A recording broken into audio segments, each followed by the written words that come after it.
Mark 4:30. Then he said, "To what shall we liken the kingdom of God? How can we compare the kingdom of God? Or with what parable shall we picture it?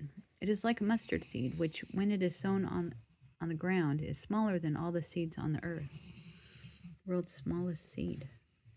"But when it is sown, it grows up and becomes greater than all herbs. Better than parsley, cilantro. On the ground, it's greater than all herbs on the ground, and grows and is greater than herbs. Lavender, basil, dill."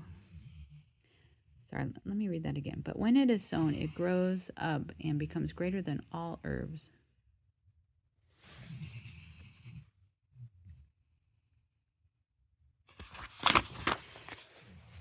Mark 4:32, "and shoots out large branches so that the birds of the air may nest under its shade." Shoots out large branches so the birds of the air may nest under its shade.